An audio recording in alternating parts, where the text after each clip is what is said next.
resto del mundo. La tarde.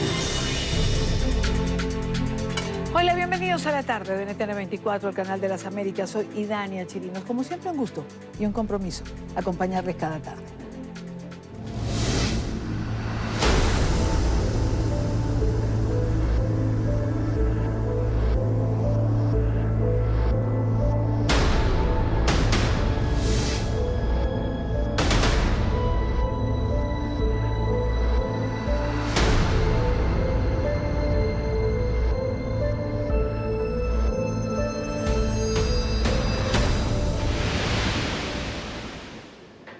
Estas son imágenes que muestran el bloqueo practicado por el régimen de Nicolás Maduro en el puente de Tienditas, ubicado en el departamento del norte de Santander, uno de los puntos fronterizos entre Colombia y Venezuela, punto por donde entrarían alrededor de 60 toneladas de insumos médicos y de alimentos para el pueblo venezolano. Esta ayuda humanitaria fue precisamente tema de conversación entre el canciller colombiano Carlos Holmes Trujillo y el consejero de Seguridad Nacional de los Estados Unidos, John Bolton. El canciller colombiano, que también se encontró con el secretario general de la Organización de Estados Americanos, Luis Almagro, pidió a Nicolás Maduro permitir el ingreso de la ayuda para beneficio del pueblo. Emiliana Molina, uno de nuestros periodistas en Washington, tiene la información. Emiliana. Hola, ¿qué tal, Idania? Muy buenas tardes. Pues esta reunión bilateral entre el presidente de Colombia, Iván Duque, y el presidente estadounidense, Donald Trump, forma parte de los esfuerzos en coordinación para intentar aliviar la crisis económica y humanitaria que se vive actualmente en Venezuela.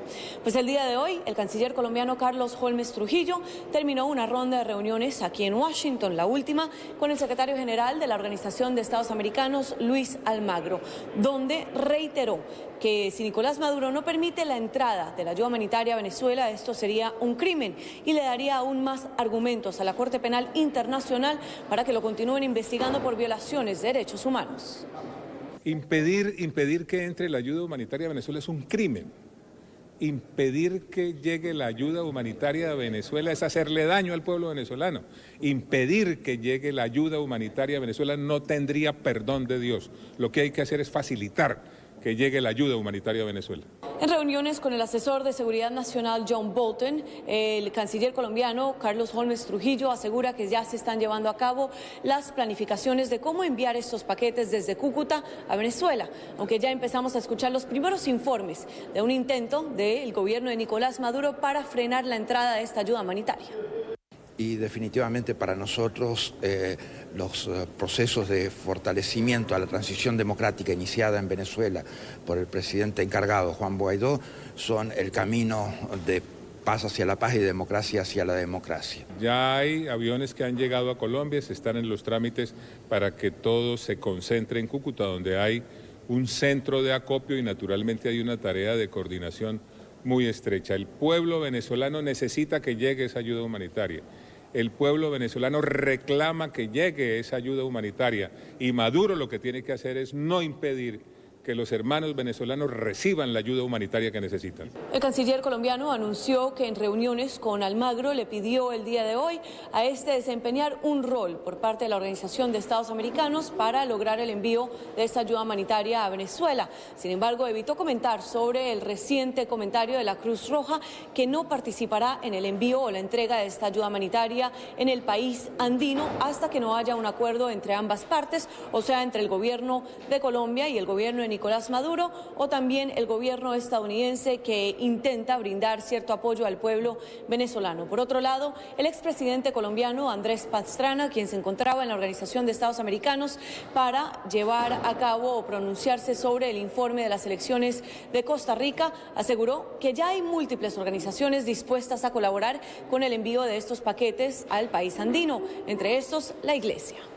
Yo creo que el mundo hoy no entendería cómo que tenemos un pueblo que se está muriendo de hambre, un pueblo que no tiene medicinas, que se evite que puedan llegar la ayuda humanitaria.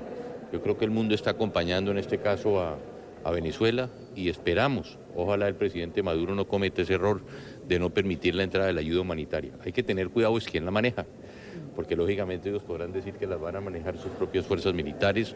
Yo creo que aquí tiene que estar muy presente la comunidad internacional. Ojalá, diría yo, que fuera la Iglesia la que a través de ella se pudieran entregar estas ayudas humanitarias, tanto de alimentos como de medicinas.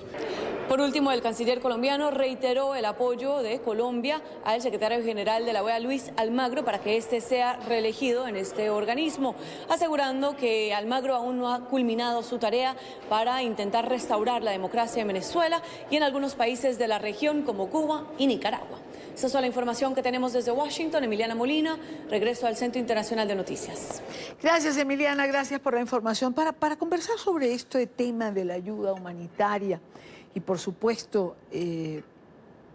ampliar la información de lo que han sido estos últimos nombramientos de representantes diplomáticos de Venezuela en el exterior, quiero saludar a María Teresa Velandria, que está en nuestros estudios allí en Washington. María Teresa es abogado, es especialista en Derecho Económico y de Integración, es especialista en temas de seguridad, ha sido nuestra invitada en múltiples oportunidades en el programa y ha sido designada por el gobierno interino de Venezuela como representante diplomática de Venezuela en Brasil, es decir, como embajadora de Venezuela en el Brasil. María Teresa, bienvenida, felicitaciones, gracias por acompañarnos una vez más. Buenas tardes para todos, Idania. Buenas tardes para ti, para todo el equipo NTN 24. Y bueno, muchísimas gracias porque esta felicitación que recibo de manera personal la hago extensiva al presidente encargado, Juan Guaidó, y a todo el equipo que le acompaña porque nos ha encomendado una labor muy importante en la República Federativa del Brasil y que significa el establecimiento de una relación política plena con uno de los gobiernos más importantes de la región. De manera que agradezco mucho tu comentario. María Teresa, es decir, es un reto en este momento, en esta circunstancia de Venezuela, en esta complicada cotidianidad de los venezolanos, por decirlo de alguna manera, asumir un cargo de este tipo. Sin duda, es un desafío, es un reto, pero la situación de precariedad de nuestra gente así lo demanda. La situación de los venezolanos que cruzan la frontera tratando de buscar un mejor camino o que han muerto de frío atravesando el páramo en Colombia o que no han podido cruzar la frontera con el Brasil, demandan del gobierno legítimo que sean atendidos. Y ese es el foco del objetivo que tiene el gobierno que encabeza el presidente de la Asamblea Nacional y presidente encargado Juan Guaidó, y es que podamos lograr lo más pronto posible el cese de la usurpación, poder establecer un gobierno de transición y convocar de inmediato unas elecciones libres y observadas por la comunidad internacional para que sea la primera muestra en la cual los ciudadanos venezolanos dejen de abandonar el país, los que se han ido vuelvan y que podamos atender lo que es prioritario, que es la emergencia humanitaria, hacer llegar la ayuda humanitaria a los venezolanos más necesitados. ¿Hay alguna estrategia, María Teresa, ya por parte del Brasil para el ingreso a Venezuela de esta ayuda humanitaria? ¿Has tenido comunicación con las autoridades ya de este país a donde me imagino estarás prontamente trasladándote? Mira, hemos tenido algunos contactos ya con las autoridades de Brasil y una vez que estemos allá en Brasilia, vamos a iniciar rápidamente las reuniones con el equipo que ha designado el presidente Bolsonaro para atender la emergencia humanitaria y hacerlo lo más pronto posible. En el caso de Colombia está un poco más avanzado, pero todo forma parte de un plan que está siendo coordinado desde la presidencia de la Asamblea Nacional y presidente encargado Juan Guaidó con las autoridades de Colombia y con las autoridades de Brasil, de manera que apenas tengamos el primer plan de trabajo una vez llegado a Brasil, pues lo haremos saber para que ustedes puedan reseñar lo que va a ser el trabajo que se va a realizar en la zona de frontera para llevar la ayuda humanitaria a los venezolanos que más lo necesitan. ¿Marcó la llegada del presidente Jair Bolsonaro una diferencia en la política de la región hacia Venezuela? Es decir, la llegada de Bolsonaro hace un contrapeso, por decirlo de alguna manera, o hace una alianza estratégica en este momento con Colombia en relación a Venezuela? Absolutamente sí. Durante los años que duró el presidente Luis Ignacio Lula da Silva y la presidenta Dilma Rousseff, había una alineación completa del gobierno de Brasil junto con Bolivia, Ecuador, Argentina, Uruguay, es decir, lo que se denominaban los países del Foro de Sao Paulo o la Alianza del ALBA, que tenía una orientación ideológica diferente y una concepción de la democracia totalmente distinta. La llegada de Jair Bolsonaro a la presidencia de Brasil marca un antes y un después, es un gobierno que está absolutamente alineado con los valores democráticos, con la libertad de expresión, con las libertades políticas y con trabajar conjuntamente con el gobierno de Colombia. Son los dos países fronterizos, Colombia y Brasil. Desde el punto de vista terrestre, pues como todos sabemos tenemos una frontera marítima enorme, pero atender la emergencia humanitaria demanda la colaboración de estos dos gobiernos y estamos absolutamente convencidos y ya tenemos la certeza de que vamos a tener todo el apoyo del gobierno de Brasil para llevar adelante la tarea que nos ha sido encomendada y no es otra que hacer llegar la ayuda humanitaria a los venezolanos que lo necesitan y luego de ello, cuando podamos atender la emergencia, entonces dedicarnos al restablecimiento pleno de las relaciones económicas, sociales y políticas con todo lo que significa el gobierno de Brasil. ¿Tú crees, María Teresa, que va a ser... que esa ayuda va a terminar ingresando a Venezuela? Cuando uno ve imágenes como las que presentábamos al comienzo del programa, donde vemos ya en el puente de Tienditas unas gandolas atravesadas para evitar precisamente este paso, uno dice, caray, ¿cuán complicado va a ser esto? Sin duda, Idania. En el caso de la frontera entre Venezuela y Colombia hay 3 puentes, 2 que están operativos, el Francisco de Paula Santander y el puente Simón Bolívar, que es por donde transita la gente a diario, y el puente de Tienditas, que fue un proyecto desde los años 90, que finalmente fue concluido hace 2 años, pero que nunca ha sido inaugurado, es decir, no se ha abierto el paso entre los 2 países. Digamos que allí es mucho más visible. El caso de la frontera entre Venezuela y Brasil es un poco más complejo, porque el único paso fronterizo es el que conecta a la ciudad de Santa Elena de Guairén con Boavista y luego Pacaraima y Roraima. Digamos, es una topografía diferente, es una geografía distinta y bueno, vamos a ver una vez que estemos en el terreno cuál va a ser la forma mediante la cual vamos a poder hacer llegar esa ayuda. María Teresa, ayer el presidente Donald Trump presentó lo que se denomina el discurso de la Unión. E hizo una referencia a Venezuela, a su crisis, al reconocimiento de Guaidó, al acompañamiento al pueblo venezolano. Yo no recuerdo en los últimos años que se haya producido otro momento similar, que un presidente haya mencionado a Venezuela. ¿Cómo interpretar esto? Sin duda.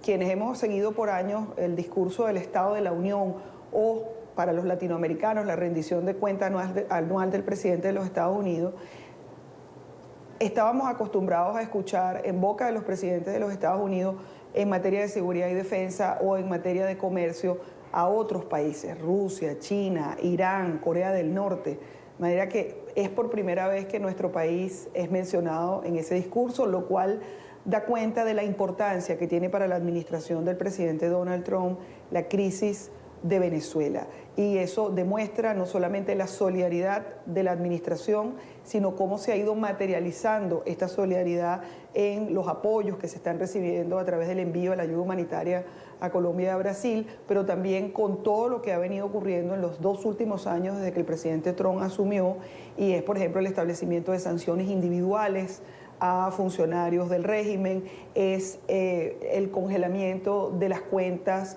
de la principal compañía petrolera fuera de Venezuela, como Citgo. Es decir, hay todo un conjunto de medidas que ha tomado el gobierno de los Estados Unidos en el sentido de abonar hacia una transición democrática en Venezuela, y el día de hoy Incluso el secretario de Seguridad, el asesor nacional de seguridad, John Bolton, decía que le ofrecía no un tipo de amnistía, sino que serían levantadas las sanciones a aquellos militares venezolanos que decidieran ponerse del lado de la Constitución y reconocer al presidente Juan Guaidó como comandante en jefe de la Fuerza Armada. De manera que hay un peso muy grande del gobierno de los Estados Unidos que está trabajando conjuntamente con los gobiernos de la región que han reconocido al gobierno legítimo de Venezuela.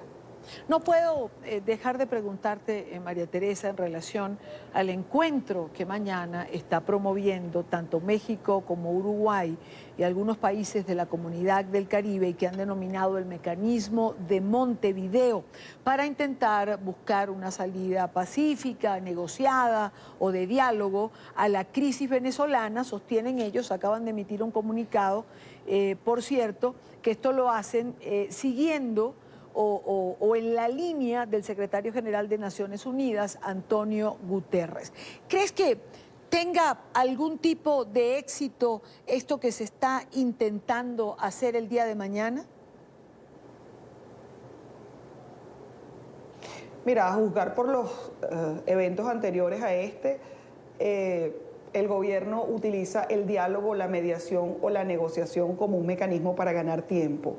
Y yo creo que esa experiencia ya nos dice que esto no tiene ninguna importancia si se tratara de que el gobierno estaría dispuesto a negociar única y exclusivamente su salida.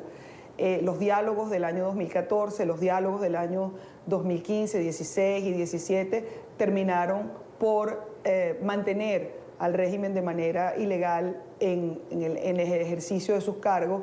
Y yo creo que esto es una forma de tratar de encontrar una solución, pero yo creo rescatar algo. Cuando la alta comisionada de Política Exterior de la Unión Europea mencionó que era un grupo de contacto, dejó claramente establecido que no era ni diálogo ni mediación, de manera que no confundamos los términos.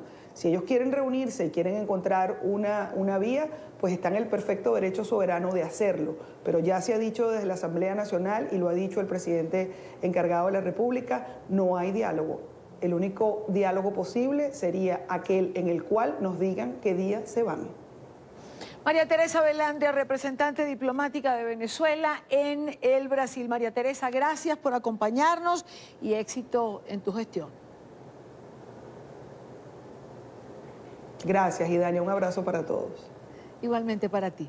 Son las 4:24 minutos, hora costa este de los Estados Unidos. Revisamos otros temas de la agenda informativa del día. Es noticia la sesión especial del Senado español en la que con mayoría de votos se aprobó el reconocimiento de Juan Guaidó como presidente interino de Venezuela. El Parlamento pidió al presidente Pedro Sánchez acciones contundentes contra Nicolás Maduro. Marcelo Moncayo, en Madrid, tiene el reporte. Hola, ¿qué tal? Un saludo para todos ustedes en la tarde, amigos televidentes. De esta mañana aquí en el Senado de España se aprobó una moción impulsada por el Partido Popular para reconocer a Juan Guaidó como presidente interino de Venezuela. Además, se le hicieron algunos pedidos al presidente del gobierno de España, Pedro Sánchez. Uno de ellos, propiciar que los representantes diplomáticos que designe el presidente encargado Juan Guaidó ante el gobierno español sean reconocidos con la mayor celeridad como la única representación del gobierno de Venezuela en España. El Senado español aprobó con mayoría de votos una moción que reconoce a Juan Guaidó como presidente interino de Venezuela.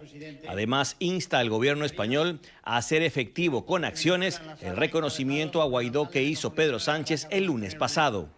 Esta moción pide, entre otras cosas, que Sánchez reconozca sin demoras a los nuevos representantes diplomáticos en España que designará Guaidó.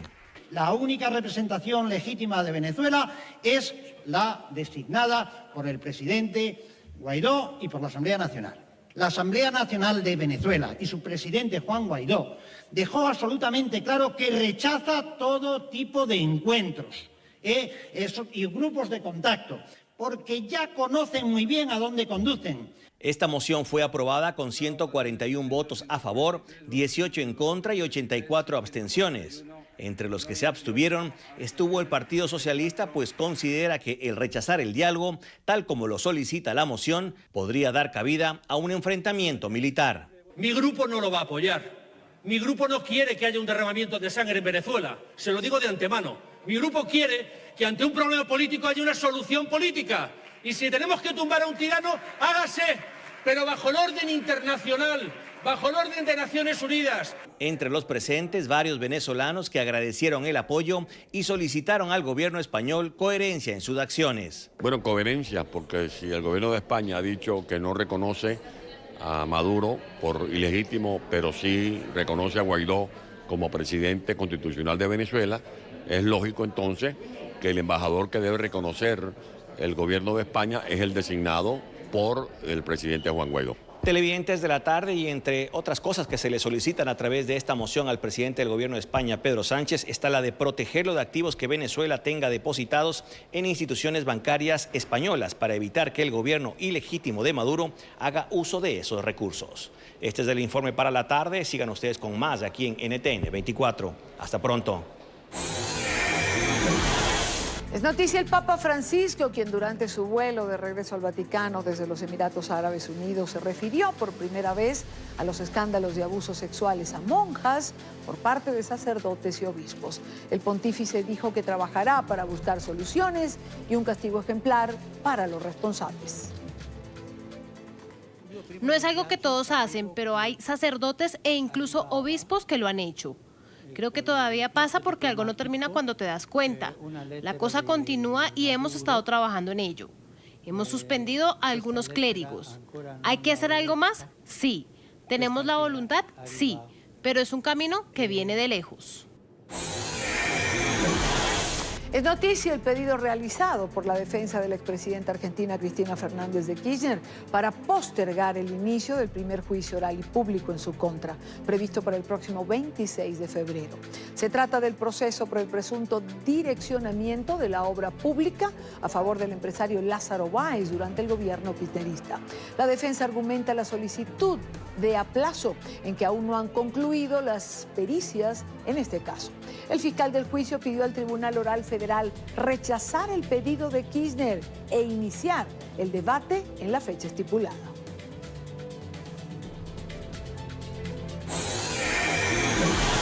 Es noticia el presidente brasileño Jair Bolsonaro, quien completa 10 días hospitalizado. El mandatario ingresó al centro médico para el retiro de una bolsa de colostomía que debió usar después de la puñalada recibida en un acto de campaña y debía recibir el alta el día de hoy. Sin embargo, debido a un cuadro de fiebre, los médicos tratantes ordenaron que permanezca en observación al menos por una semana más. Por ahora solo puede recibir visitas de su esposa y familiares cercanos. Le fue prohibido además realizar sus reuniones de gabinete en este lugar.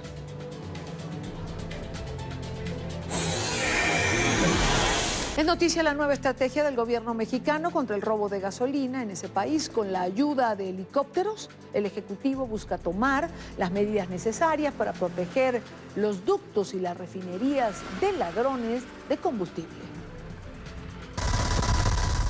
Desde el aire, el ejército mexicano combate el robo de gasolinas.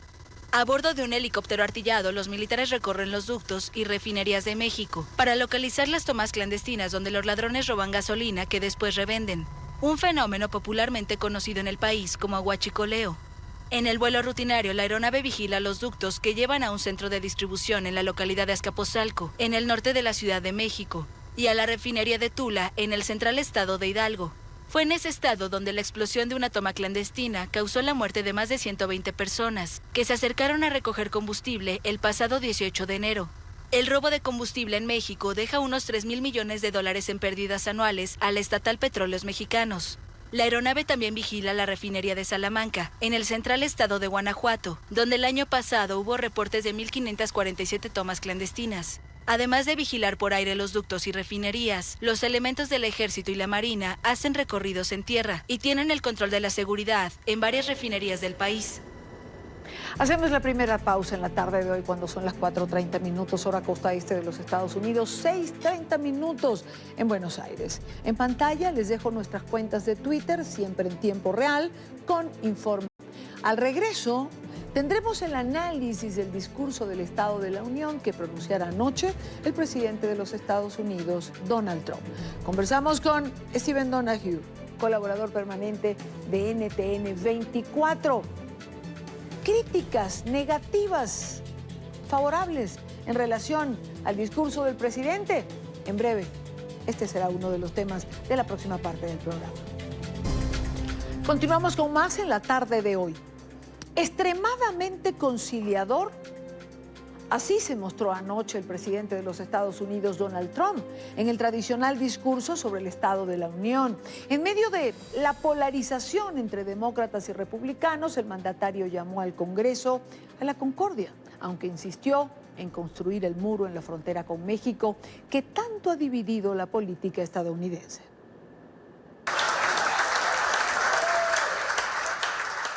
Fue una noche de fiesta para los partidarios del presidente Trump.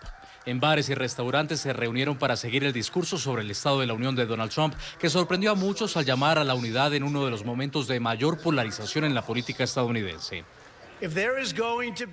Si va a haber paz y legislación, no puede haber guerra e investigación. Trump se refería así a las investigaciones sobre la presunta injerencia rusa en las elecciones presidenciales de 2016, de las que resultó vencedor. Se está produciendo un milagro económico en los Estados Unidos y lo único que puede detenerlo son las guerras estúpidas, la política o las investigaciones partidistas ridículas. Aunque el mandatario tendió puentes, insistió en una de sus propuestas que mayor división ha causado entre republicanos y demócratas y de la que él mismo tuvo que desistir para poder reabrir el gobierno tras 35 días de cierre. Los muros funcionan y los muros salvan vidas. Trump además rebajó las tensiones al reconocer el rol de las mujeres en la economía. Legisladoras demócratas vestidas simbólicamente de blanco se pusieron de pie y aplaudieron. No se sienten todavía, les va a gustar esto. Y exactamente un siglo después de que el Congreso aprobó la enmienda constitucional que otorga a las mujeres el derecho de votar, también tenemos más mujeres que sirven en el Congreso que nunca antes. Detrás del mandatario estaba por primera vez la líder de los demócratas en la Cámara, cuyo control se lo arrebataron a los republicanos en las elecciones de noviembre. Ella también aplaudió, pero dijo que fue extraño escuchar a Trump hablar sobre mujeres. Fue raro. ¿Estaba en serio mencionando esto? Y me encantó la forma en que las mujeres reaccionaron. Sí, esa es la parte que me gustó. Es la versión más conciliadora de Trump, quien a inicios de este año llegó a amenazar con extender indefinidamente el cierre, que dejó sin sueldo a 800,000 trabajadores federales por falta de acuerdo sobre la financiación del muro fronterizo. Sin embargo, los demócratas dicen desconfiar del mandatario y aseguran no creer en su llamado a la unión. En esta parte es una visión general de lo que fue este discurso de la Unión la noche de ayer. Y para hablar precisamente de esto, quiero saludar a Steven Donoghue, director de McClarty Asociados y colaborador permanente de NTN 24. Steven, bienvenido, gracias por estar allí. Buenas tardes, Idania, ¿cómo estás? Bien, bien, Steven. Me gustaría comenzar por tu impresión general. Bueno, yo creo que fue conciliador de alguna manera, pero también fue el inicio de su campaña para reelección en el 2020. Él estaba tirándole mucha carne a su base para que ellos comenzaran a pensar qué temas van a ser los que ellos quieren enfocar en la elección, y no quería entrar en pleito otra vez con los demócratas directamente, porque acaba de haber el cierre del gobierno que todo el país lo culpó a él, y no quiere que lo vean a él como el que ha entrado a estos pleitos que han causado que tanta gente esté sin trabajo por el tiempo del cierre del gobierno. Bueno, lo que pasa es que si el presidente critica o llega siendo como es, o por lo menos como ha sido hasta ahora, lo critica un sector. Si se muestra conciliador, lo critica el otro. Y uno al final dice, bueno, ¿cómo quieren al presidente? Es decir, depende de quien lo vea. Bienvenido a la política, señor Trump. Él es un hombre de negocios y está acostumbrado a poder formar el ambiente en el cual está funcionando, pero esto es la política y es política dura a un alto nivel. Y ahora que tiene un Congreso dividido donde los demócratas controlan la Cámara Baja y tienen la capacidad de hacer investigaciones y de buscar documentos por parte del gobierno, pues el esquema ha cambiado mucho desde los tiempos cuando los republicanos tenían control total sobre el gobierno estadounidense. Creo que esto fue una de las líneas de su discurso que oíamos en la nota precisamente. No se puede crecer y tener investigaciones ridículas al mismo tiempo, pero ese llamado creo que no va a ser atendido. Así es, no hay ninguna duda y por cierto el presidente de la Comisión de Inteligencia dijo hoy que van a reabrir la investigación en la Cámara Baja sobre la manera en la cual Rusia se metió en las elecciones pasadas, incluyendo si Rusia tenía alguna influencia sobre el candidato Trump, porque habían visto algunas señas de que había habido lavado de activos y había habido coordinación con elementos rusos durante la campaña. Y eso son acusaciones fuertes, lo cual puede llevar a que el presidente Trump y su equipo tengan que rendir cuentas, tengan que mostrar sus documentos de impuestos para ver dónde está la plata, por dónde han tenido negocios y qué relación tenían de veras con los rusos durante el tiempo antes de la elección.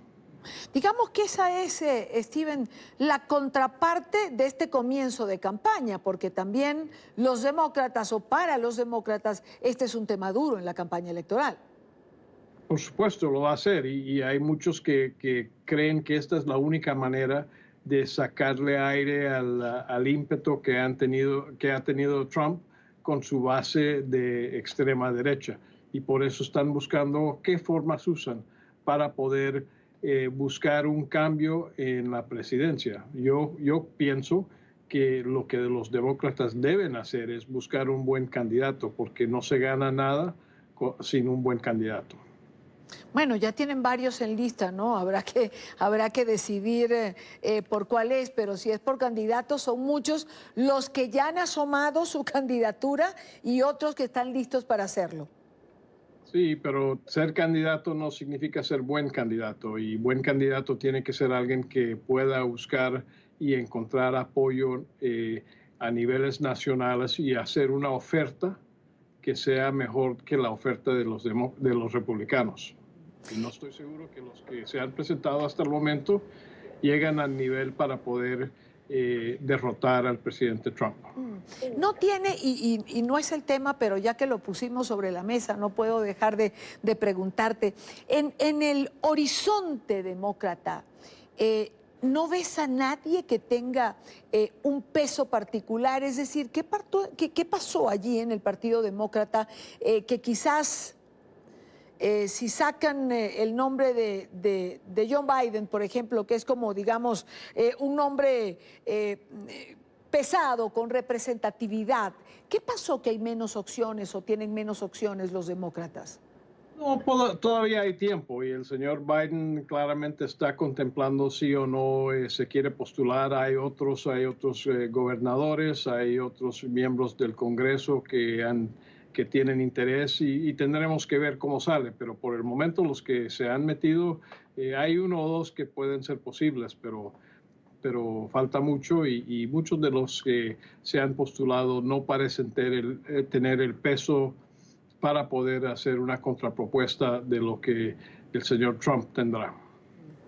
El presidente Trump insistió en el muro y en decir que él lo va a construir, a pesar de que Nancy Pelosi y los demócratas no negociaron, no creo que vayan a negociar. Y escuché o leí en el día de hoy que los demócratas estaban pensando en una ley que no le permitiese al presidente tomar fondos de otra partida para la construcción del muro. Puede ser, y yo creo que hay, especialmente en el Pentágono, hay mucha preocupación por sentar el precedente de que el presidente pueda sacar fondos del Departamento de Defensa por declarar una emergencia que todos sabemos que no es, para usar esos fondos para construir el muro.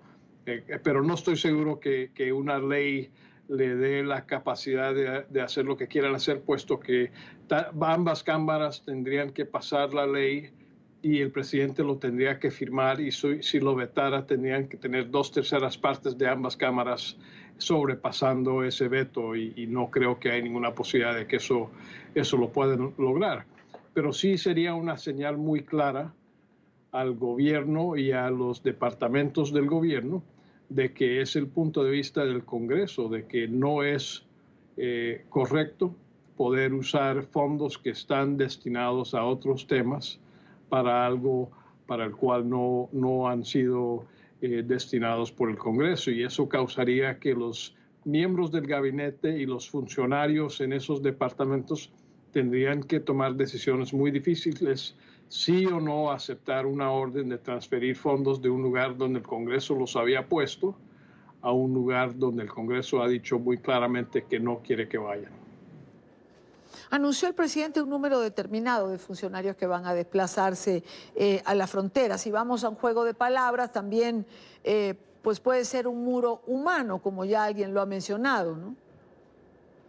Yo creo que lo que están buscando muchos, no sé si el señor Trump y la señora Pelosi sean entre ellos, pero lo que muchos están buscando es una solución que le dé al señor Trump algo que él pueda decir es un muro, aunque sea un muro electrónico o un muro con drones o algo así, pero para que puedan evitar este choque de trenes que podría venir.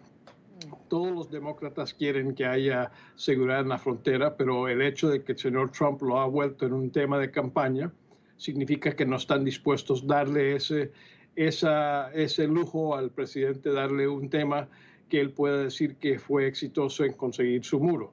Entonces, algún puesto medio entre los dos sería algo que para ambos lados podría darles un futuro sin tener que aceptar este choque de trenes que viene. Ahora, Steven, a pesar de la tensa relación que previo tuvieron Pelosi y el presidente Trump, ayer Nancy Pelosi se levantó varias veces a aplaudir lo dicho por el presidente. De hecho, tenemos una imagen en pantalla cuando Pelosi lo aplaudía de cierta forma. Le han hecho una cantidad de memes el día de hoy a Pelosi por esto. Bueno, el caso creo que fue más chistoso fue que el presidente dijo algo sobre el crecimiento en los trabajos, en el desempleo del país, y siendo que las mujeres miembros del Congreso, especialmente las nuevas, todas se vistieron de blanco. Cuando él dijo eso, ellas decidieron interpretarlo como que ellas han sido los que han sido los beneficiados por la cantidad de empleo, y ellos aceptaron ese elogio que el presidente no estaba queriendo darles, pero ellas la aceptaron, y por eso ella se paró y claramente le jalaron el pelo al presidente, por decirlo así, y después él siguió con un comentario de que además habían tenido más mujeres elegidas al Congreso que antes, y las demócratas dijeron claramente, en este lado no más, los demócratas sí tenemos más mujeres, pero en el otro lado no ha sido así. Sí, bueno, de hecho les logró sacar una sonrisa, estaban muy serias todas las demócratas, se levantaron, aplaudieron, corearon, y él hasta en un minuto dijo cuando se iban, no se sienten que lo que viene también les va a gustar. Ha sido, por supuesto, un discurso como siempre, hay quien le critica, hay quien le aplaude, yo lo escuché completo de principio a fin, y como decías al comienzo, pues fue un discurso donde vimos un presidente menos confrontador que otras veces. Habrá que ver qué pasa en los próximos días y sobre todo seguir con atención su medio favorito de comunicación, que es el Twitter, para ver si se mantiene o regresa a lo que es, digamos, su cotidianidad de confrontación con las 3/4 partes de los Estados Unidos. ¿Dónde está mi apuesta? Bueno, lo comentaremos en unos próximos días. Steven, gracias como siempre por acompañarnos. Muchas gracias y buenas tardes. Igualmente para ti, Steven Donahue. Continuamos con más. Todavía no hay veredicto en el juicio por narcotráfico contra Joaquín El Chapo Guzmán. Los 12 jurados a cargo de la causa siguen analizando las evidencias presentadas durante la fase del litigio para llegar a un veredicto sobre el caso. Los abogados defensores del presunto líder del cartel de Sinaloa han entregado breves declaraciones en los minutos previos al inicio de este tercer día de deliberaciones. Dijeron a NTN 24 que conservan su tranquilidad en medio de la expectativa por el fallo de los jurados. Alejandro Rincón, lo tenemos en pantalla en el lugar de la noticia. Alejandro, bienvenido, buena tarde para ti.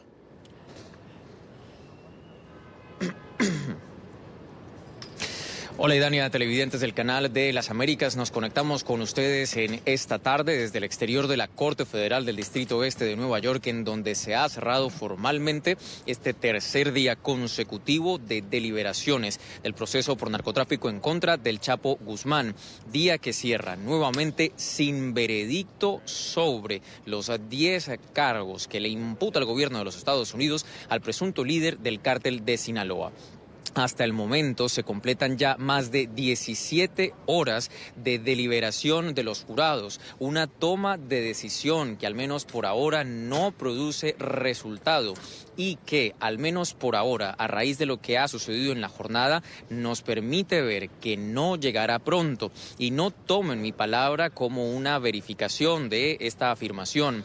A las 2 pasadas de la tarde nos llegó la notificación de una nueva nota de parte de los integrantes del jurado, en la que solicitaron al juez Brian Cogan, a cargo de la causa, que se les entregara una transcripción completa de los testimonios entregados por 3 testigos cooperantes que en su momento fueron parte de los argumentos centrales presentados por la Fiscalía. Solicitaron los jurados los testimonios de El Rey Zambada, de Vicentillo o de Vicente Zambada y también de uno de los lugartenientes del Chapo, que también está trabajando actualmente como testigo cooperante del gobierno de los Estados Unidos. Esos 3 testimonios se pidieron a totalidad y hasta que esos materiales no se entreguen a los jurados y no sean analizados, pues obviamente no llegaremos a tener conocimiento del veredicto de parte de los jurados. Ante esta circunstancia, tuvimos la oportunidad en el transcurso de este miércoles de consultar directamente a los abogados del Chapo. Les preguntamos cómo ven ellos que se pidan estos testimonios y sobre todo cómo enfrentan este momento de espera por ese veredicto que aún no termina. Hay que esperar, no podemos adivinar lo que va a pasar, pero nos sentimos bien. ¿Usted está ansioso, Eduardo, digamos, por la llegada de este veredicto?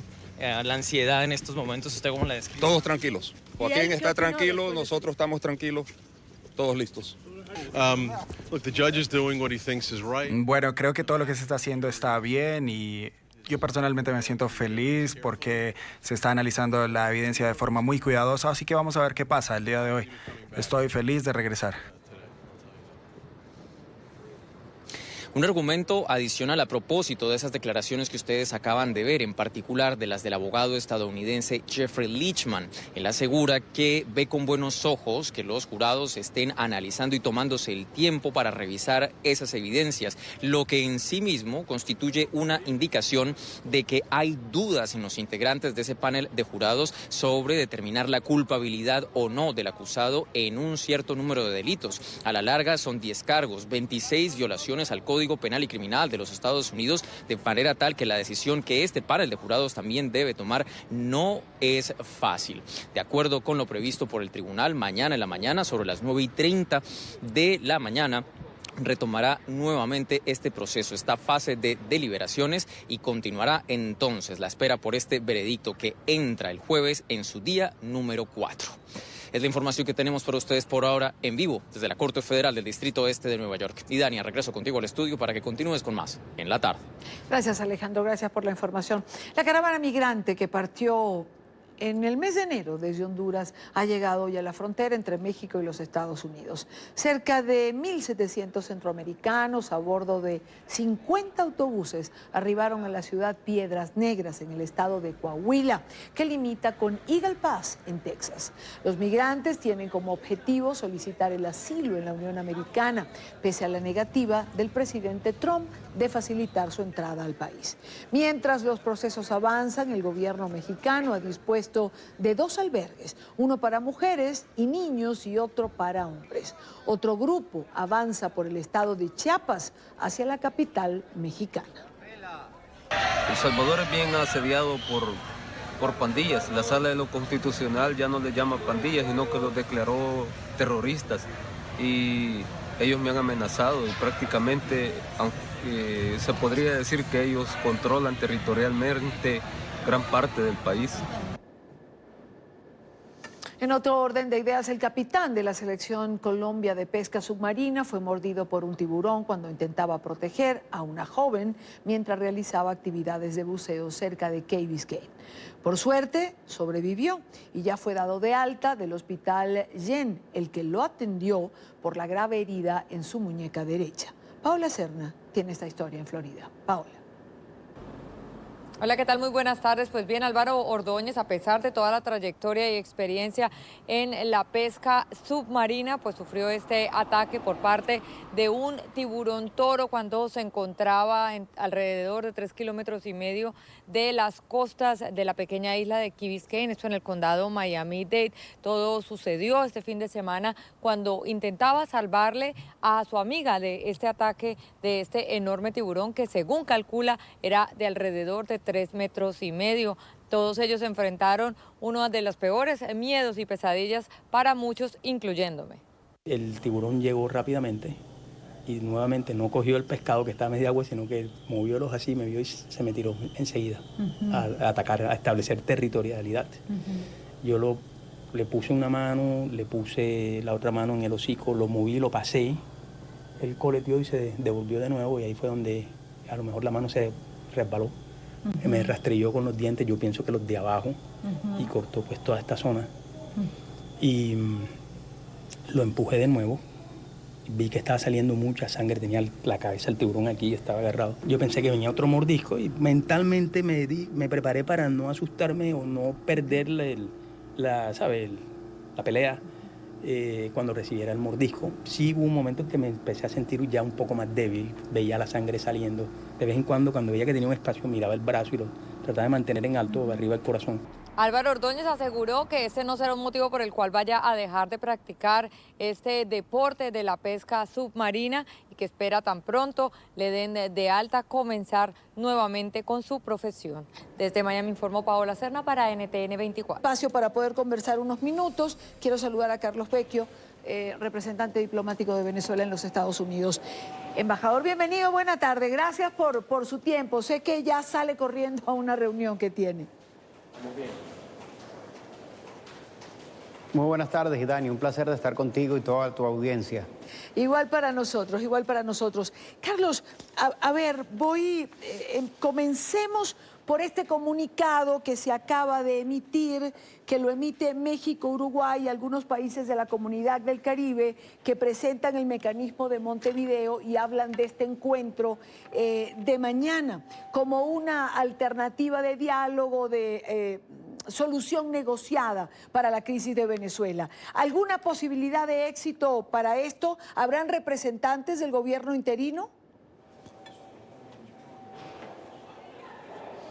Bueno, no conozco el documento que está, pero sí conozco la iniciativa. Lo que estamos muy claros somos nosotros, Idania. Nosotros no nos vamos a prestar para ningún diálogo falso. Y nosotros lo tenemos muy claro. El camino está en nuestra Constitución, artículo 233, que establece que el presidente interino de Venezuela es Juan Guaidó, que se tiene que instalar un gobierno de transición para convocar a elecciones. Así que el único camino es ese y lo único que plantea es la salida de la dictadura. Así que no hay ninguna posibilidad de ningún diálogo, conversación o negociación que no pase por eso. La única forma es el camino en la Constitución y nosotros no nos vamos a prestar para ningún tipo de diálogo falso que busca, como ha hecho Maduro siempre, manipular a la comunidad internacional para quedarse en el poder y para mantener sus privilegios y seguir atropellando los derechos en Venezuela, como lo ha hecho en el 2014, en el 2015, en el 2016, el 17 y el 18. Entonces yo creo que esto hay que verlo en el marco de ese contexto de cómo el régimen de Cuba junto con Nicolás Maduro se han burlado de la comunidad internacional y nosotros estamos muy claros el camino que nos toca recorrer en este momento. El Papa Francisco, Carlos, también ha dicho que si la oposición solicita una mediación, ya que Nicolás Maduro le ha enviado una carta, pues él estaría dispuesto a. La pregunta es, ¿ha pensado la oposición en algún momento en esta alternativa? ¿Cuál ha sido el papel del Vaticano en diálogos anteriores? Porque es bueno que la teleaudiencia lo conozca también. Bueno, yo creo que si alguien sabe de diálogo fracasado y de manipulación de la dictadura para mantenerse en el poder es precisamente el Vaticano. En el año 2016 se prestaron a un diálogo falso. Nosotros y nuestro partido en ese momento decidió no participar. A mí me tocó tomar esa decisión. De hecho, yo viajé al Vaticano y tuve una conversación con el secretario de Estado Parolín, donde nosotros le manifestábamos claramente que era un error prestarse a un diálogo manipulado por parte de la dictadura. Y el tiempo nos dio la razón. Y nuevamente aquí hacemos ese llamado, que no se puede prestarse para diálogo falso y que el único camino es la salida de la dictadura, que se instale formalmente el gobierno de Juan Guaidó y que convoquemos elecciones. Es la única forma de solucionar la crisis política de Venezuela.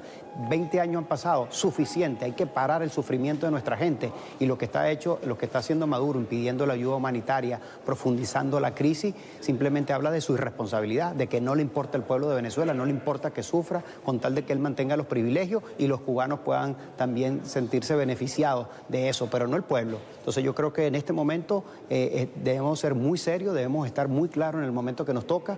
Estamos cerca, podemos lograr nuestra libertad y no vamos a permitir una manipulación que pretenda hacer la dictadura. Y así que el mensaje al Vaticano es ese. Ellos ya tienen la experiencia propia y fueron manipulados y engañados por la dictadura y por lo tanto no pueden prestarse nuevamente a ningún diálogo fracasado o manipulado que pretenda hacer Nicolás Maduro. Carlos Vecchio fue el invitado del senador Marco Rubio al discurso de la Unión que ayer pronunciara el presidente Trump. ¿Un reconocimiento, esta invitación a la lucha del pueblo venezolano?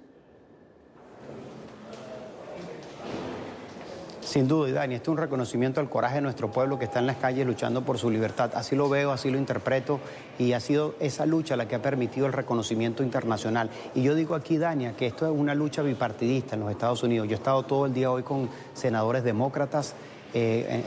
Ahorita voy a tener otra reunión y veo un esfuerzo de los republicanos y los demócratas a favor de la causa de Venezuela. Pero mucho más allá, yo creo que esta lucha que se está dando, Idania, y eso nos debe sentirnos orgullosos como venezolanos, como latinoamericanos, es la lucha de un mundo libre, quienes creemos en la democracia, contra la dictadura. No es como pretende manipular Nicolás Maduro, que esta es una lucha entre los Estados Unidos, el imperio de los Estados Unidos contra el pueblo venezolano. Todo lo contrario, es la lucha del mundo libre contra la dictadura.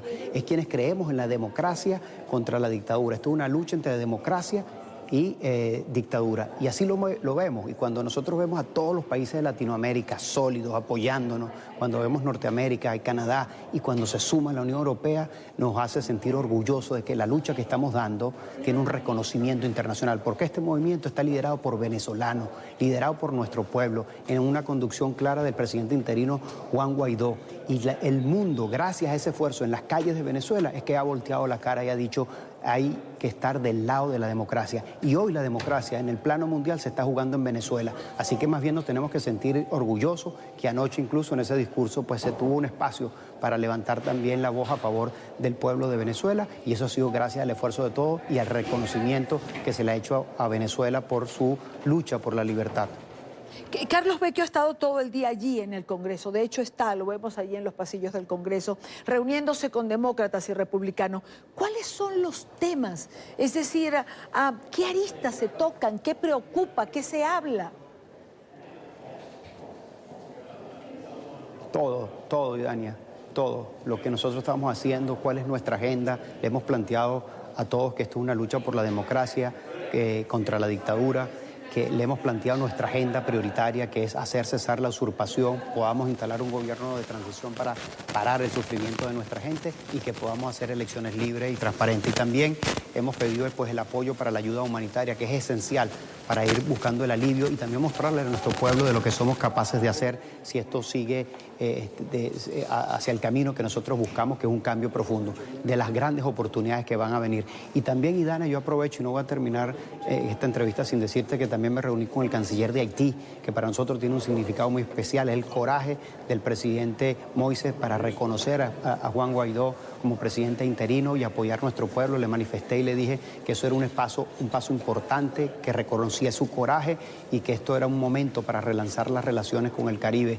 El Caribe, se lo he dicho muy claro, Maduro es el pasado, Maduro es el fracaso, el futuro está de nuestro lado y la única forma que Haití y al Caribe le vaya bien es si a Venezuela le va bien. Y la única forma que le vaya bien a Venezuela es que existe un cambio democrático y que nosotros podamos rescatar nuestra economía para que podamos relanzar esa cooperación mutua con el Caribe y Venezuela. Así que también aquí es un espacio que da muchas oportunidades para hablar con muchos gobiernos para impulsar el cambio en Venezuela. El Caribe todavía... hay países que no entienden esa frase que acaba de decir Carlos Vecchio, ¿no? Que Maduro es el pasado y la democracia es el futuro para Venezuela. El Caribe todavía está, quizás usando una palabra un poco fuerte, extorsionado. Bueno, yo rescato acá que estamos en unas circunstancias distintas y que, como se lo dije a Haití, se lo digo al resto de los países del Caribe. Hoy tenemos una gran oportunidad. Maduro ha destrozado nuestra economía. No va a ser ni capaz ni ofrecerle el petróleo, que ya no lo puede hacer, ni siquiera refinanciar su deuda ni nada. De manera que eso está destinado al fracaso. Y yo creo que el lado que tienen que jugar en este momento es jugar con una relación de dignidad, de respeto y de solidaridad, que ha sido siempre una política de Estado de Venezuela con el Pacto de San José. Y que la única forma que los pueblos del Caribe estén mejor es si a nosotros nos va mejor, y la única forma es el camino que nosotros hemos planteado del rescate de la democracia y de impulsar nuestra economía, sobre todo apalancándonos en el incremento de la producción petrolera para que nosotros podamos tener una economía fuerte que permita un intercambio mutuo entre los países. Así que yo creo que si hay algún momento de tomar esa decisión, de reflexionar tal y como lo hizo Haití, y por eso reconozco el coraje del presidente Moïse, es ese, que es el momento de hacerlo. Venezuela está preparado para un cambio, es el momento de ejercer toda la presión y ponerse del lado correcto de la historia, porque al final del día lo que estamos apoyando es el espíritu democrático, es la democracia frente a la dictadura, y creo que los pueblos del Caribe tienen que ponerse del lado de la democracia en este momento. Y antes de despedirte, Carlos, hablemos de la ayuda humanitaria. Ya hay aviones que han aterrizado en la capital de Colombia y se espera que en breve tiempo, quizás mañana, esté llegando parte de esta ayuda a la ciudad de Cúcuta, al norte de Santander. Sin embargo, hemos visto esas imágenes que nos muestran unas gandolas, las cajas de estas de transportar, trancando el puente en las tienditas, uno de los puntos por donde se espera puedan pasar toneladas de lo que conforma esta ayuda, como es alimentos y medicinas. ¿Qué va a pasar, Carlos, si no se permite el ingreso de esta ayuda humanitaria? Bueno, yo creo, Idania, que es una pregunta que hay que hacérsela a la Fuerza Armada. Nosotros le hacemos un llamado. ¿De qué lado quieren estar? ¿Del lado del dictador, que no va para ningún lado, o del lado del futuro y del pueblo que necesita esa medicina y esa comida? Claro, a Maduro no le importa nada, no le importa el pueblo, él lo que quiere es mantener sus privilegios. Ellos tienen sus familias bien cuidadas, las tienen unos afuera, tienen comida, tienen medicina, no les hace falta, tienen los mejores hospitales. Pero el pueblo, que pague el pueblo. Y ya lo que estamos viendo es quién es el bloqueo. ¿Cuál es la peor sanción que hoy tiene Venezuela? Maduro, que nos ha metido en esta crisis y ahora que no quiere dejar que entre la comida y la medicina que necesita el pueblo. Así que aquí hay un mensaje claro, que a Maduro poco le importa nuestra gente y le importa que sufra con tal de mantener los privilegios del poder y de estar alimentando todavía al régimen castrista. Así que yo creo que el mensaje más bien a nuestra Fuerza Armada, que se pongan del lado de la Constitución, del pueblo que necesita esa comida y esa medicina, y esto más bien lo que desnuda claramente es la irresponsabilidad de que hoy está en el poder, que no le importa pues profundizar la crisis con tal de mantener sus privilegios, pero estoy convencido pues que esa voluntad de lucha de nuestro pueblo se va a mantener y al final del día se dan cuenta de lo que estoy diciendo y que quien está bloqueando el futuro de Venezuela se llama Nicolás Maduro y que por lo tanto hay que remover a Nicolás Maduro para que se abra la puerta de la democracia y del progreso para Venezuela. Como siempre, gracias a Carlos Vecchio, embajador de Venezuela en los Estados Unidos, el gobierno interino. Buena tarde, gracias por tu tiempo. Gracias, muchas gracias. Carlos Vecchio. Alteramos un poco el orden del programa por, como él mismo decía, reuniones que tiene allí en el Congreso. Pero ya que hablábamos, ya en esta última pregunta de la ayuda humanitaria, de cómo se están de alguna manera bloqueando las entradas del lado de Venezuela para esa ayuda humanitaria, vamos allí a la frontera entre Colombia y Venezuela, donde crece el temor por la decisión del lado venezolano de impedir el ingreso de esta ayuda humanitaria prevista para las próximas horas. Un equipo de NTN 24 recorrió las trochas cercanas a la línea limítrofe. En algunos sectores pudieron constatar la presencia de estas barreras instaladas para bloquear el paso. Nuestro enviado especial, Carlos Arturo Albino, tiene el reporte. Carlos Arturo. Hola Idania, muy buenas tardes. Mire, te saludo desde una de las trochas que comunica Colombia con Venezuela. Al fondo está el puente Tienditas y lo que puede ver allí en el medio son unos contenedores y un camión cisterna que ha dispuesto el régimen de Nicolás Maduro para evitar que pase la ayuda humanitaria, los medicamentos, los insumos que estarían enfocados para los hospitales de Venezuela, donde se sufre una grave escasez. En el siguiente informe les explicamos más cómo se ha vivido estas últimas horas esperando esta ayuda humanitaria proveniente de los Estados Unidos. Van a entrar por Cúcuta, ni van a entrar ni por 1000 Cúcuta, o es que el país no tiene quien lo defienda, digo yo. Es posible que Nicolás Maduro ya esté dando sus primeros pasos para cumplir con sus amenazas. Así luce el puente Tienditas, justamente en la línea limítrofe. Fueron dispuestos contenedores y carrotanques que bloquean el paso hacia Venezuela si fuera abierto. Que no haga eso porque hay mucha gente que está muriendo. Yo tengo hermanas allá que no tienen ni para un jabón. No es justo que usted ahora esté bloqueando para que no lleguen los alimentos y las medicinas. El equipo periodístico de noticias RCN y NTN 24 ingresó a una de las trochas que comunica a los dos países. En esta improvisada vía también instalaron una barrera con cercas. Con tanta necesidad que hay en Venezuela, niños que están sufriendo, pasando necesidades y aún ancianos también. En el puente de Tienditas avanzan las labores del puesto de mando unificado para recibir las toneladas de ayuda humanitaria que inicialmente estarán en las bodegas del centro de acopio. La imagen que ve allí al fondo de nuestro compañero Ricardo Abella muestra los contenedores y el camión cisterna que bloquea el paso hacia territorio venezolano. Nosotros seguiremos minuto a minuto contándoles lo que ocurre acá con esta ayuda humanitaria que podría llegar en las próximas horas a la ciudad de Cúcuta, en el norte de Santander. Es el informe de los enviados especiales Ricardo Abella, Carlos Arturo Albino, para la tarde de NTN 24. Gracias a Carlos Arturo Albino por esta información.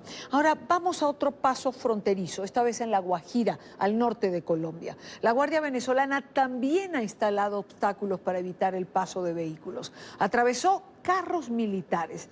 Este es un informe de nuestra cadena aliada, Noticias RCN Televisión. Bloqueado el paso vehicular. Así permanece la frontera entre Venezuela y Colombia en Paraguachón, La Guajira. Hoy, quienes pretendían cruzar la frontera se encontraron con vehículos de la Guardia Venezolana atravesados en la vía. Todos acá estamos preocupados y tenemos que pasar para Colombia y es una zozobra. Nosotros allá estamos pasando muchas necesidades en Venezuela. Son cerca de 500 metros lo que deben caminar quienes pretenden cruzar el paso fronterizo. Es algo que no debe suceder. El represamiento de vehículos es evidente. Con el paso de las horas aumenta la llegada de venezolanos a la frontera buscando abastecerse de alimentos y medicamentos. Pues dejen pasar la ayuda humanitaria ya que nosotros la necesitamos. Son medicinas para los que la necesitan, diabéticos, enfermos de todas enfermedades. Desde las vallas de Migración Colombia, indígenas guayú, atónitos observan la medida agresiva implantada por la Guardia Venezolana. Que quite la vaina esa y si no lo quita él, nosotros mismos lo quitamos. En esta frontera hay presencia de policía y ejército. Migración Colombia aumentó las medidas de seguridad entre Paraguachón y Maicao. Mientras tanto, en Venezuela, familiares y pacientes siguen esperando con ansia la llegada de la ayuda humanitaria, especialmente los insumos médicos. Un grupo de madres el día de hoy clamaba para que sus hijos tengan acceso a medicinas. Se manifestaron en uno de los hospitales infantiles de Caracas, la capital. Daniela Zambrano les acompañó.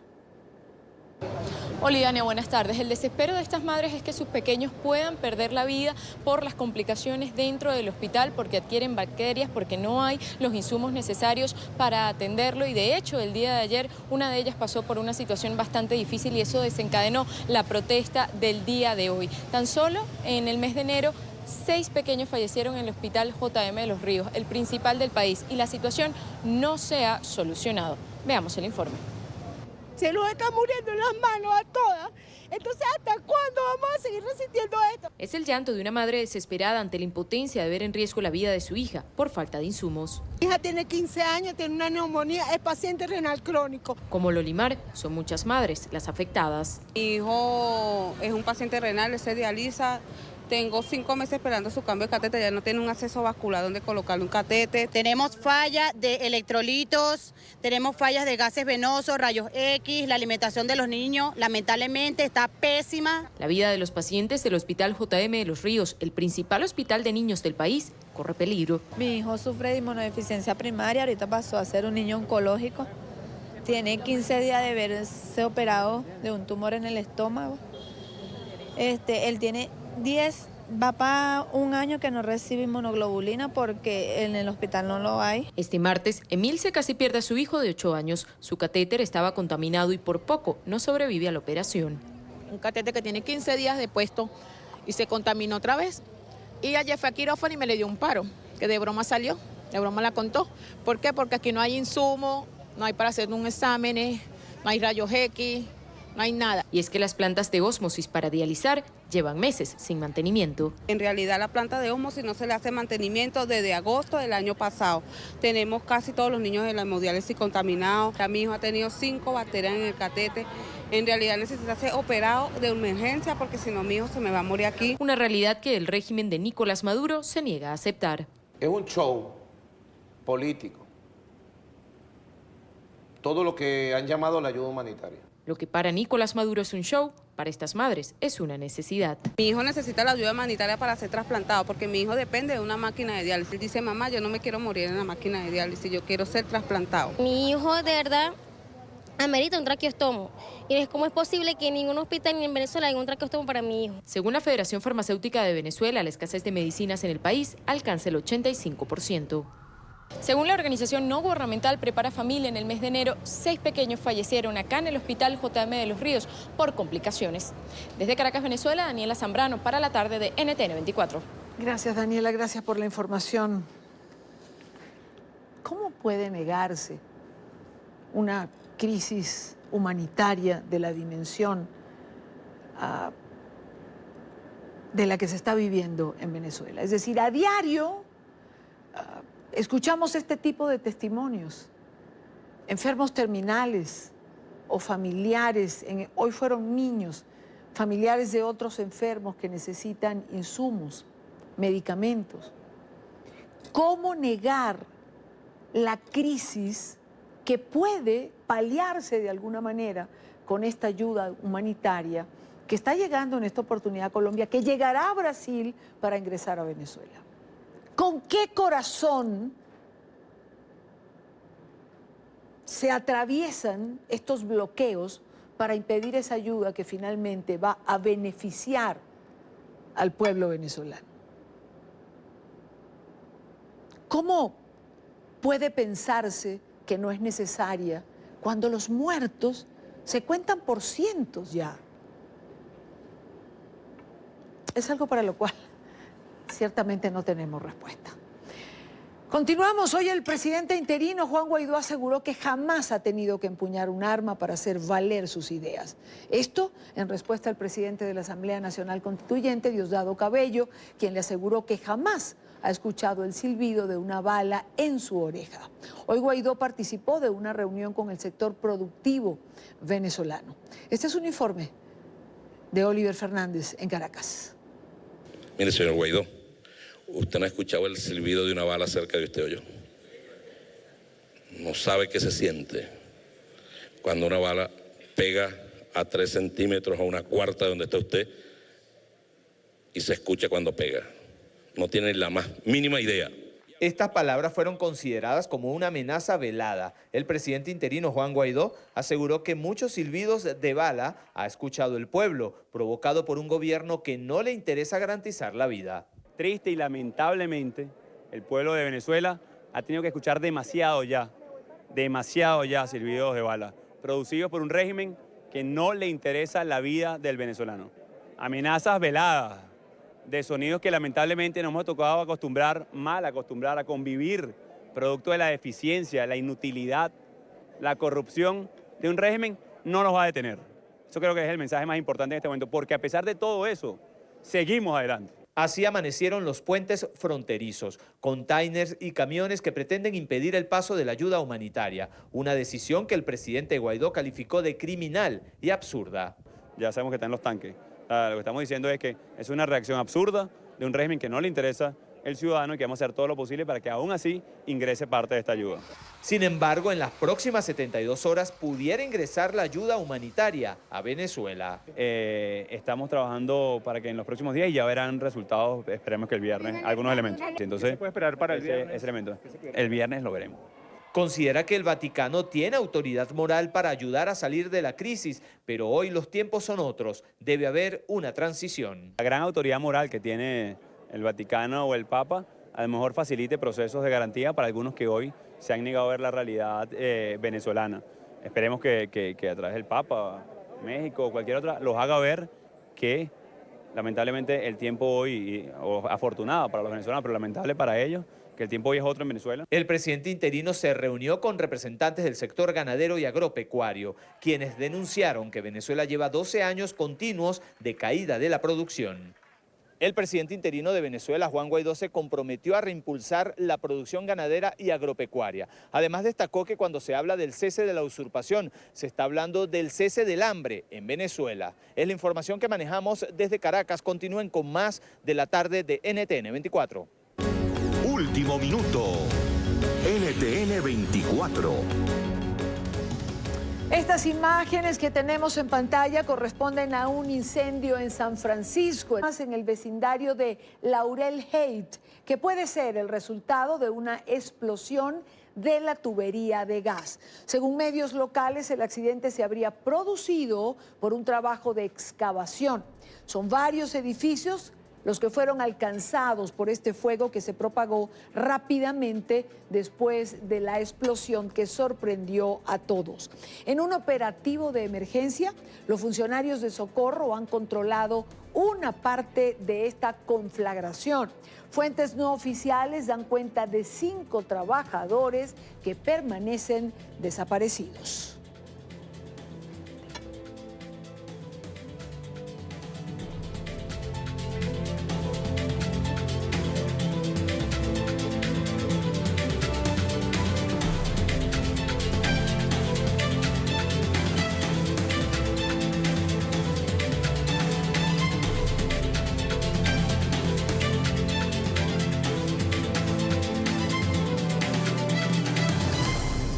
Con estas imágenes en la ciudad de San Francisco, como decíamos hace unos minutos, vamos al corte, ya regresamos en breve. Los invito, mientras tanto, a que se suscriban a nuestro canal en YouTube, canal NTN 24. Allí pueden encontrar todo nuestro contenido multimedia, www.youtube.com/NTN24. Allí nuestras entrevistas, los programas y sobre todo la señal en vivo de NTN 24. Conéctese a la información, conéctese a NTN 24. Hacemos una pausa. Venimos con más información, los dejo con estas imágenes. Al regreso hablamos de Nicaragua y del deseo de buena parte de la población de emigrar ante lo que ha sido una etapa difícil de su vida. La mitad de los nicaragüenses tendría el deseo de salir de su país. Según una encuesta publicada en las últimas horas por la consultora de opinión pública Gallup, 1 de cada 2 ciudadanos pensaría en huir de la peor crisis sociopolítica que ha vivido esta nación centroamericana en décadas. Al ser consultados sobre si han valorado la posibilidad de emigrar, más allá de los deseos, el 35% de los entrevistados respondió que sí y el 64% respondió que no ha iniciado un plan para lograrlo. Para conversar sobre esto nos acompaña Carlos Dentón, el expresidente de la Junta Directiva de Sid Gallup, encargados de realizar este sondeo. Muy buena tarde, señor Dentón. Gracias por acompañarnos. Sé que tenemos problemas con la comunicación, pero lo tenemos en el teléfono. Bienvenido. Bien, muchas gracias. Es un gusto. Igual para nosotros tenerle. ¿Qué factores inciden para que 1 de cada 2 nicaragüenses tengan este deseo de emigrar? Bueno, solo para darle un dato que no tiene que ver con la encuesta, hoy reportan que esperan que el Producto Interno Bruto de Nicaragua decrecerá 11% este año. Y el año pasado, con la crisis política que se vivió en ese país, tampoco hubo crecimiento, es más, hubo decrecimiento, menos desempleo, más desempleo, más alto el costo de la vida, menos oportunidad. Y entonces la posibilidad de salir, ya hay casi 600,000 nicaragüenses aquí en Costa Rica y estamos esperando más este año. Sí, además la cifra cambia con tal velocidad que seguramente mientras hablamos ya son más de la cifra que estamos mencionando, más de esos 600,000 ciudadanos nicaragüenses. Ahora, una cosa es el deseo, señor Dentón, y otra cosa distinta, poder concretarlo. No es fácil tampoco migrar. ¿Hay alguna medición del porcentaje que logra concretar esta idea o por lo menos que adelanta pasos para hacerlo? Es que los nicaragüenses no migran a los Estados Unidos, o relativamente pocos. A donde migran es acá a Costa Rica. Es un poco como los venezolanos con Colombia. Entonces, no es tan difícil. Estamos en la frontera. Es de Managua a la frontera con Costa Rica en bus. Son 2 horas a lo sumo y cruzar no es muy difícil. Recuerden que Costa Rica es un país sin fuerza militar. Hay yo creo 2 puestos de entrada, pero cruzar en otros puntos sí es posible. Entonces sí tenemos un problema importante de migración. Sencillamente no hay oportunidad económica en Nicaragua y se viene. Ahora, ¿qué países además de Costa Rica, que evidentemente tienen la facilidad del paso fronterizo, qué otros países, digamos, son escogidos por los nicaragüenses para esta migración? Bueno, los Estados Unidos, por supuesto, es otro, pero es mucho más difícil el alcance. Y después Panamá. Panamá es cuestión de montarse en lo que llamamos acá Ticabús, es una compañía. El cruce por Costa Rica es cuestión de 8 horas, 10 horas y ya están en Panamá. Entonces sí hay bastantes nicaragüenses en Panamá ahora. Quiero darle las gracias a Carlos Dentón. Él es el presidente de la Junta Directiva Sid Gallup, que ha realizado esta encuesta. Lamentablemente la comunicación no está de nuestra parte, pero algunos datos teníamos para comentar esta encuesta que se ha publicado, donde 1 de cada 2 nicaragüenses quieren abandonar el país. Vamos a hacer una pausa. Recuerden seguir nuestras cuentas en Twitter, se las dejo en pantalla, siempre con información